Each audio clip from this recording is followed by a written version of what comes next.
pertanyaannya adalah apa bukti yang kita miliki untuk mendukung apa yang kita yakini? Apa bukti yang kita miliki bahwa Al-Quran ini turun kepada Nabi Muhammad?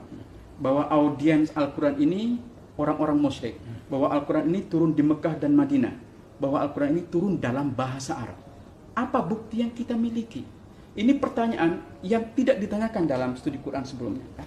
Nah, persoalannya menurut Wansbrough, buku-buku ini, kitab-kitab ini tulis sangat belakangan, sehingga secara historis problematik. Ya. Semua buku yang kita punya tentang sejarah Nabi, tentang bagaimana Islam muncul, itu ditulis lebih dari 100 tahun setelah Rasulullah wafat. Bagi seorang historian ini problem, karena prinsip paling dasar yang harus diikuti oleh seorang historian adalah tidak menggunakan sumber-sumber yang tidak sezaman dengan peristiwa yang direkamnya. Seberapa yakin kita bahwa informasi yang ada dalam sumber-sumber itu mendeskripsikan Nabi Muhammad atau sejarah Quran secara faktual, maka sangat tidak menutup kemungkinan kalau sumber-sumber yang tulis dengan dasar keimanan ini tidak menyajikan sejarah. Kita yakin bahwa Quran turun kepada Nabi Muhammad. Dari mana itu bisa diperoleh dari Quran?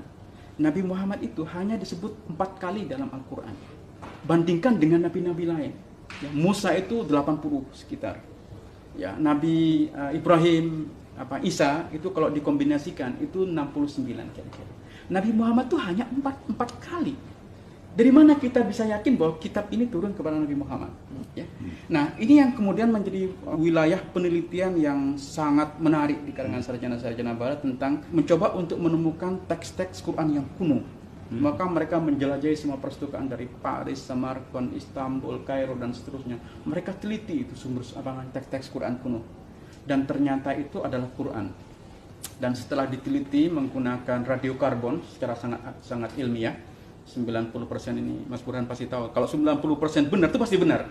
90% dia benar. Akurasinya 95% ya. Dan ternyata manuskrip yang di Birmingham itu kalau menggunakan penelitian saintifik itu bisa dilacak sampai pada abad ke-3 dan ke-4. Artinya sebelum Nabi Muhammad. Bukti apa yang kita miliki, yang kita punya bahwa Quran ini diturunkan kepada Nabi Muhammad? Pelan sekali ngomongnya. Takut kedengaran yang sana.